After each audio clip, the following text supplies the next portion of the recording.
मैं शिपिंग का मंत्री था, वाटरवेज मेरे पास थे।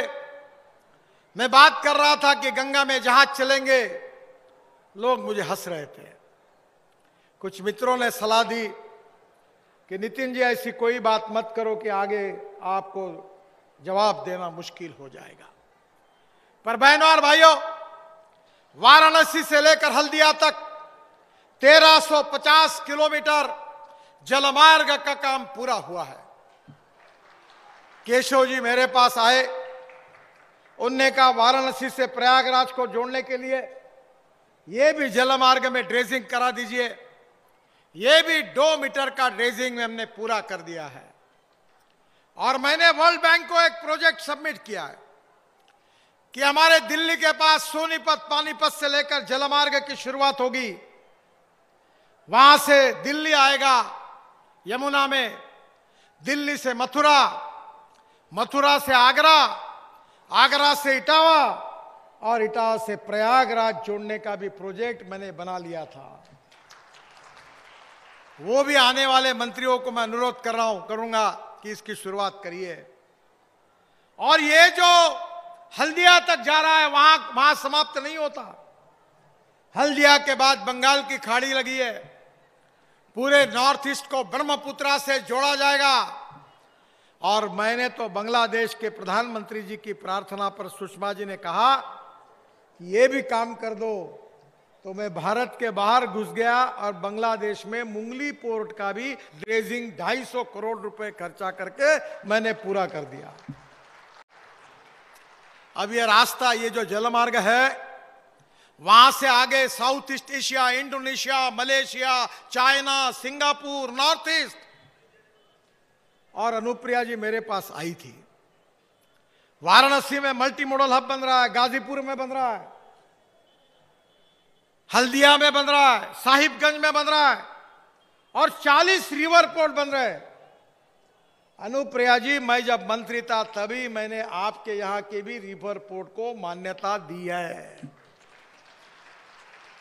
और अभी योगी जी ने कहा था, बिल्कुल सच, अगली बार मैं आऊंगा मिर्जापुर तो दिल्ली से हवाई जहाज में बैठकर आपके साथ यही पानी में उतरूंगा।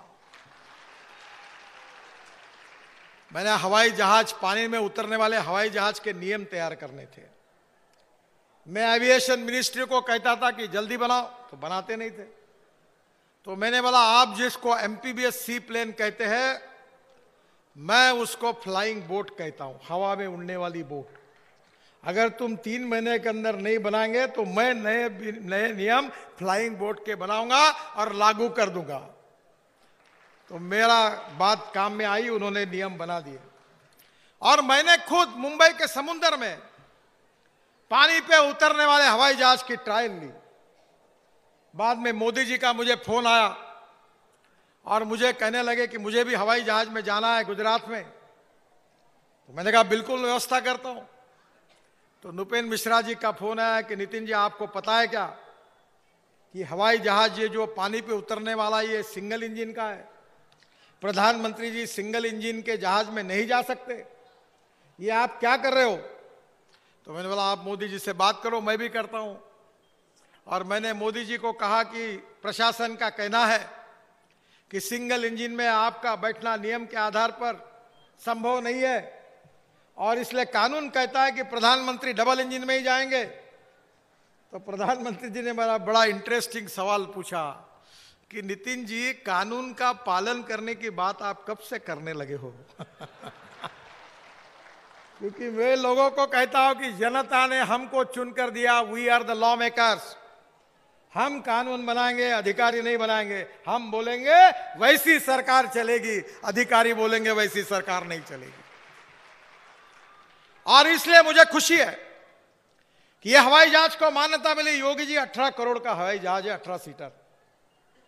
मैं आपको बिल्कुल दिल्ली आइए, 100 हवाई जहाज खरीदने वाली कंपनी आपकी मीटिंग करा देता हूं।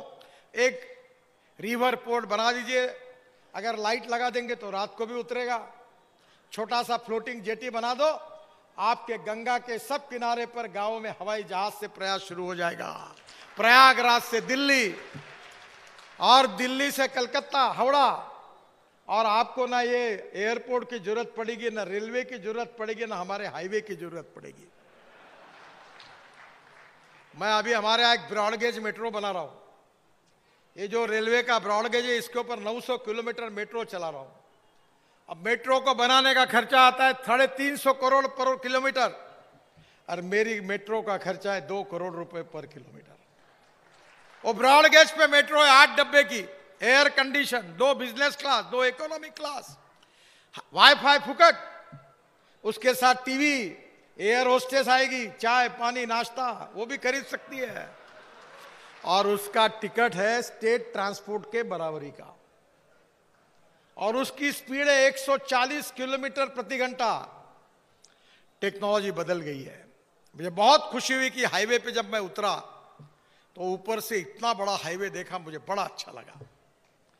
मुझे बहुत खुशी है कि अभी मैं दिल्ली मुंबई हाईवे हम बना रहे, दिल्ली से मुंबई 12 घंटे में। तो हाईवे पे मेरी गाड़ी चल रही थी, मैंने कहा जरा जोर से चलाओ, 180 किलोमीटर प्रति घंटा से गाड़ी चल रही थी। अभी हम मेरठ के हाईवे का मैं 23 तारीख को उद्घाटन कर रहा हूं, दिल्ली से मेरठ। योगी जी आप भी जरूर आइए, जहां जहां आप कहेंगे आप सब जगह आप आमंत्रित हैं। आपके बिना उत्तर प्रदेश में कोई काम पूरा ही नहीं हो सकता। तो लोग मुझे बता रहे थे कि मेरठ से दिल्ली जाने के लिए 4 घंटे लगते हैं, तो मैंने भूमि पूजन में कहा था कि 40 से 45 मिनट में पहुंचाऊंगा। तो मीडिया के लोग हंसने लगे, बोले आप कुछ भी बात करते हो।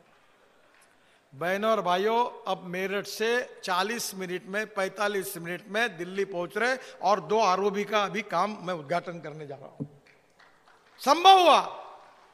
दिल्ली से देहरादून 2 घंटे में, दिल्ली से हरिद्वार 2 घंटे में, दिल्ली से अमृतसर 4 घंटे में, दिल्ली से कटरा 6 घंटे में, दिल्ली से श्रीनगर 8 घंटे में, और दिल्ली से मुंबई 12 घंटे में, और दिल्ली से जयपुर 2 घंटे में। इस देश की तस्वीर बदल रही है। यह देश अब बदल रहा है। और आज ही मैंने कहा पहले कार्यक्रम में कि उत्तर प्रदेश में हम ऐसा काम करेंगे कि आप मोदी जी को साथ दो, योगी जी को साथ दो, हमारी सरकार को चुनकर लाओ, डबल इंजन लगाओ। मैं आने वाले 5 साल में आपको और 5 लाख करोड़ रुपए के काम उत्तर प्रदेश में करके दूंगा। ये 3 लाख और 5 लाख हो गए 8 लाख करोड़, और 8 लाख करोड़ के जब काम होंगे तो उत्तर प्रदेश के रोड का इंफ्रास्ट्रक्चर अमेरिका के बराबर होगा। ये हम करके दिखाएंगे। ये बात का विश्वास मैं आपको देता हूं। बहनों और भाइयों, आप मुझे जानते नहीं, मैं नया हूं, पर हिंदुस्तान में कोई पत्रकार मुझे सवाल नहीं पूछ सकता। मैं जो बात करता हूं वो डंके की चोट पर पूरी करके दिखाता हूं, और इसलिए आप साथ दीजिए योगी जी को, मोदी जी को, भारतीय जनता पार्टी को। बाकी काम मेरा है। अभी तक जो हुआ वो तो न्यूज रील थी, असली फिल्म शुरू होना बस। आप ऐसा ताकत लगा दो डबल इंजन, फिर देखते रहो। ये 70-80 किलोमीटर के स्पीड से हमारी गाड़ी नहीं चलती, 200 किलोमीटर प्रति घंटा से बुलेट ट्रेन के बराबरी से विकास की गाड़ी चलेगी।